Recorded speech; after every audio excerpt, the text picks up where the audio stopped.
प्रसिद्ध भारतीय वनस्पती शास्त्रज्ञ होते. मला शुगरकेन रोमन या नावाने ओळखले जाते. वनस्पती प्रजनन, अनुवंशिकता आणि सायटोजेनेसिस या क्षेत्रात महत्त्वपूर्ण संशोधन केले. मी मूळची केरळची. माझे शिक्षण चेन्नई आणि अमेरिकेतील मिशिगन या विद्यापीठात झाले. मी वनस्पतीमधील क्रोमोझोम्स या संख्येवर संशोधन केले. या आधारावर दूध, एगप्लांट आणि मॅग्नेशियम यासारख्या अधिक उत्पादन देणाऱ्या जाती विकसित केल्या.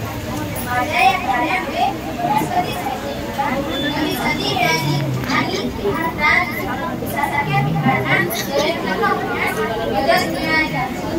माझ्या या कार्यातील पुरस्काराचे भारत सरकारने 1977 मध्ये पद्मश्री पुरस्काराने मला सन्मानित केले. अमेरिकेमध्ये PhD मिळवणारी मी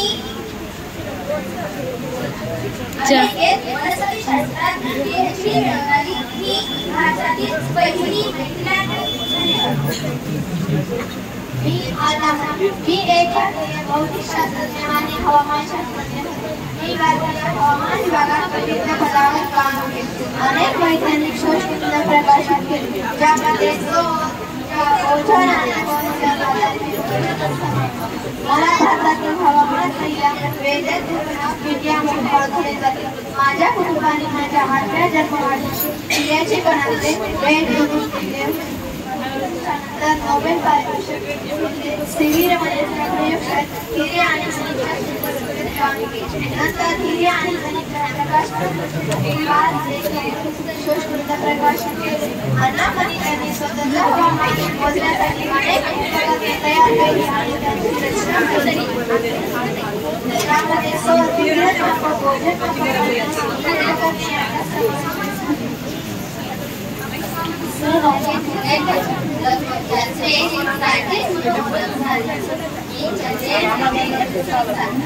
माझे शिक्षण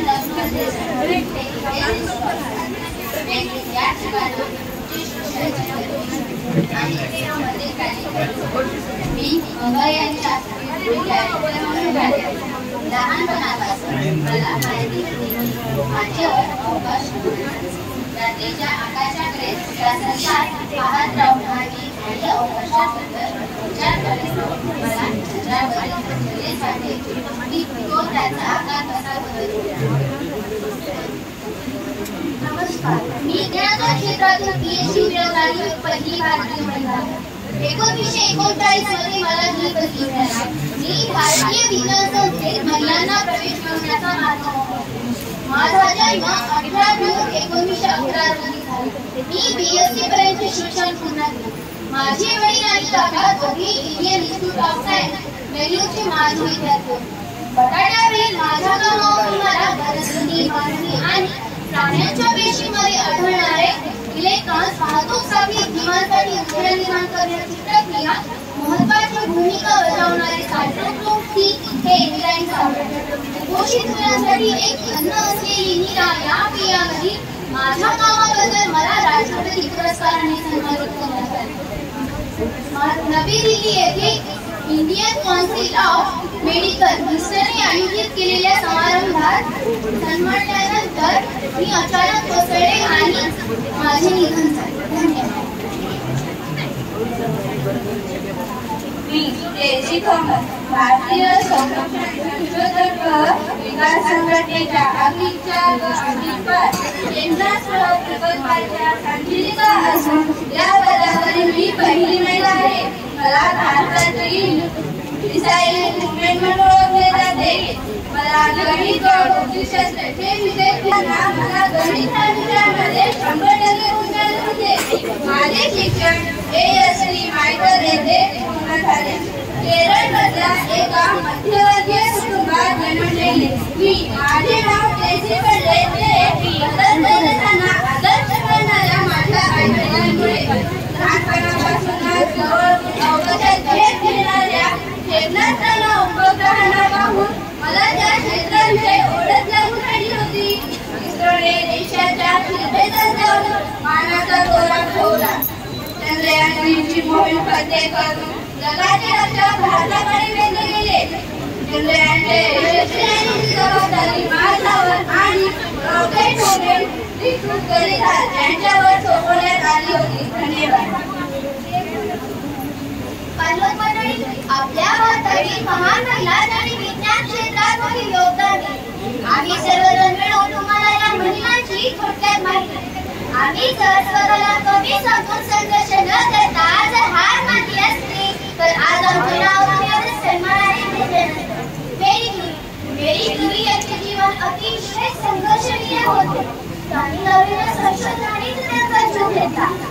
त्यांनी शोध लावलेल्या एलिमेंटचा त्यांच्या शरीरावर इतका परिणाम होत होता की त्यांना त्याची जाणीव होईपर्यंत वेळ निघून गेलेली होती. असे म्हणतात मेरी क्युरी हे नेहमी आपल्या पॉकेटमध्ये रेडियमच्या ट्यूब ठेवायच्या. याचा परिणाम त्यांच्या शरीरावर अतिशय खोलवर भागावर पोहोचला. त्यामुळेच त्यांचे निधन झाले. त्यांच्या मृत्यूनंतरही त्यांचे शरीर रेडिओ होते. असे म्हणतात त्यांचे वस्तू कपडे आजही रेडिओ आहेत. म्हणून त्या म्युझियममध्ये भेट देणाऱ्या व्यक्तीला एखादा फॉर्म मिळावा लागतो ज्यामध्ये असे नमूद केलेले असते की जर तुम्हाला घातक परिणाम व नुकसान झाले तर त्याला जबाबदार तुम्ही स्वतः आहात. मेरी क्युरी यांच्याबद्दल बोलायचे म्हणजे आज वेळ आली आहे. जगातील प्रथम 2 नोबेल पारितोषिक मिळवणारी महिला म्हणजे मेरी क्युरी. जाता जाता एवढेच म्हणेन की अजूनही महिलांना विज्ञान क्षेत्रात समान संधी मिळणे आवश्यक आहे जेणेकरून ते भविष्यात या क्षेत्रात आणखी उच्च कामगिरी करू शकतील. धन्यवाद.